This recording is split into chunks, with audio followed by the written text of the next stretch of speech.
Assalamualaikum warahmatullahi wabarakatuh. Eh, saya saya Aldi Lagardika Pramesta, perwakilan dari kelompok 4, akan menjelaskan tentang analisis sensitivitas bagian perubahan konstanta ruas kanan atau yang biasa disebut dengan kapasitas sumber daya. Oke.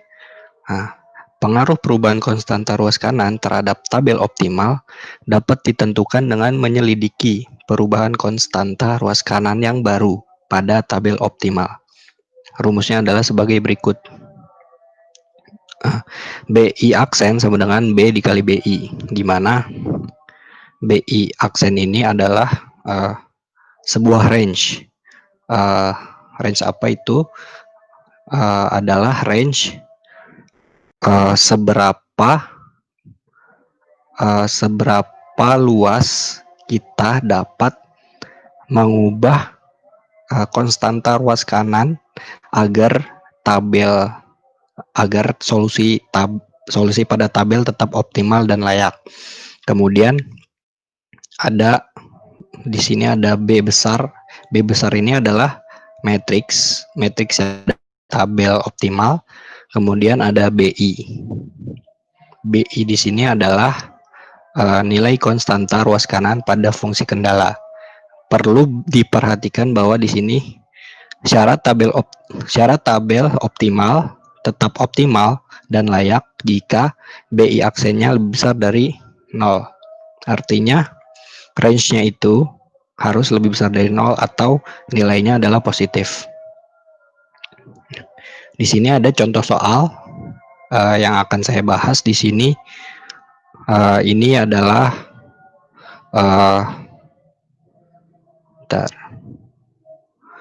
ini adalah soalnya.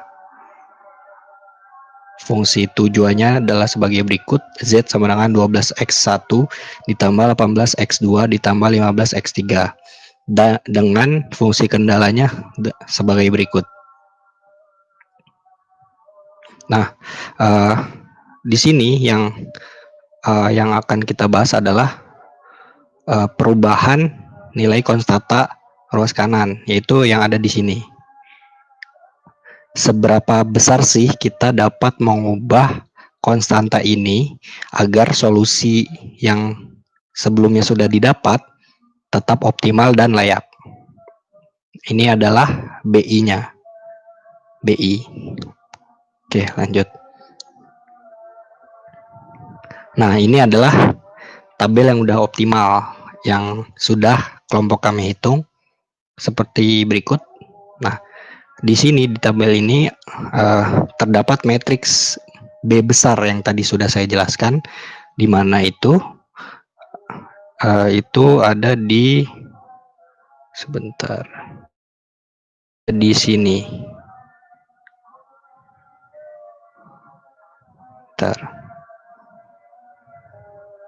Ada di sini.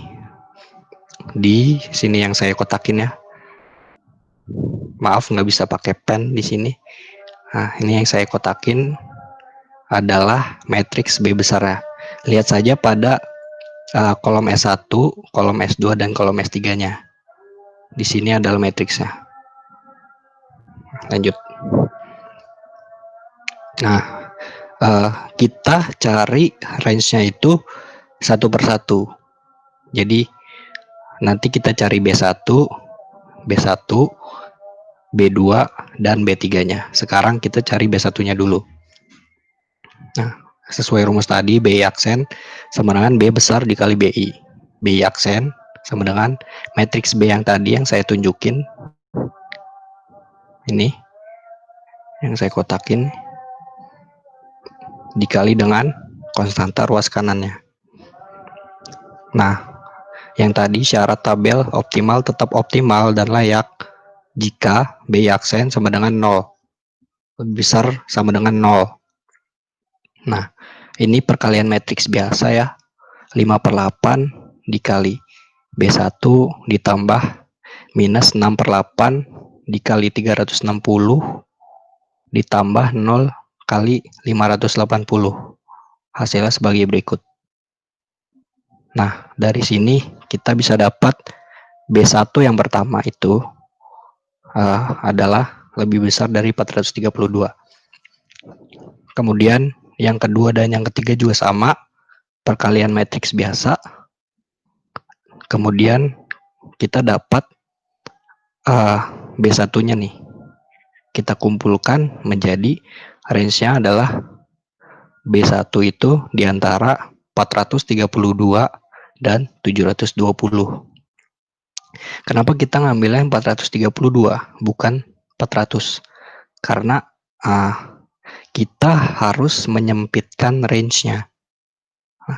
Apabila kita ambil yang 400, maka range-nya akan lebih luas. Makanya kita ngambil yang 432 agar range-nya lebih sempit. Oke, lanjut.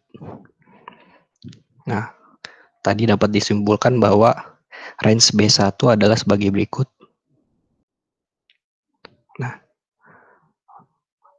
kita bisa menghitung X1, X2, dan S3-nya. Ini adalah basisnya, basis awal, di mana X1 sama dengan 5/8 B1 kurang 270. Itu didapat dari yang tadi ini. Yang ini 5/8 B1 kurang 270. Itu adalah nilai X1-nya. Kemudian X2-nya juga sama dengan S3. Nah, akhirnya kita dapat menyimpulkan bahwa Z ini bisa didapat dari sebagai berikut. Nah, ini adalah awalnya kan 12X1 ditambah 18X2 ditambah 15X3. 15X3. Karena di sini nggak ada X3-nya, maka ini nilainya adalah 0. X3-nya nggak ada. Ini adalah X1, ini adalah X2. Lanjut. Nah, sekarang yang B2. Tadi kan B1, sekarang B2. Caranya sama sih.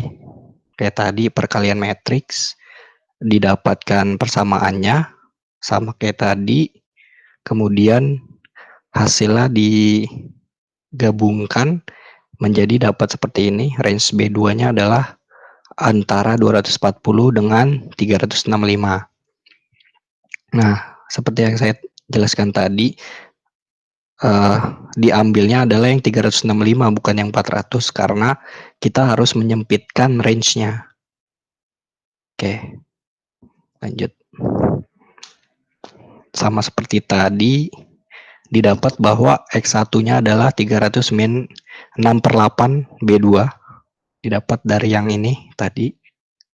Kemudian X2 juga min 120 tambah 4/8 B2 dari yang ini.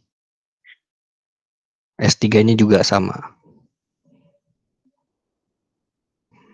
Ya, 640 min 14/8 B2. Dan didapatkan hasil Z-nya yaitu sebagai berikut.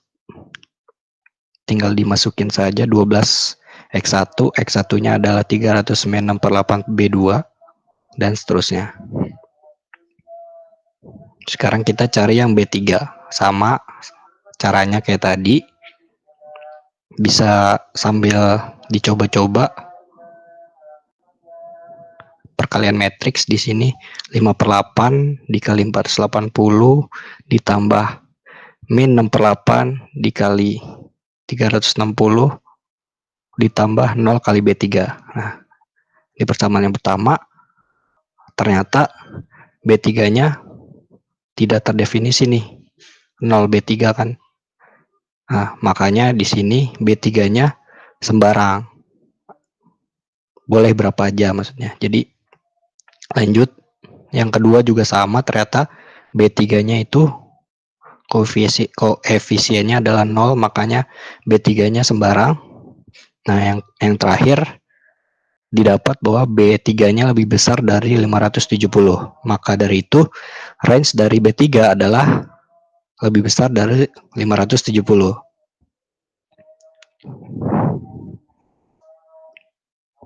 Nah, sama seperti tadi, didapat X1-nya sama dengan 30 ditambah 0 B3. Nah, karena ini 0 maka X1-nya otomatis 30.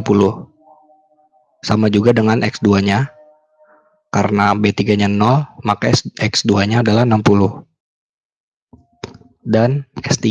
S3 di sini ada B3-nya nih. Berarti minus 570 ditambah B3. Nah, kemudian didapat Z-nya. Sama kayak tadi, 12X1 ditambah 18X2 ditambah 15X3. Oke. Nah, ini adalah latihan soalnya yang kalian bisa kerjakan. Begitu saja presentasi dari kelompok kami. Kurang lebihnya mohon maaf. Wassalamualaikum warahmatullahi wabarakatuh.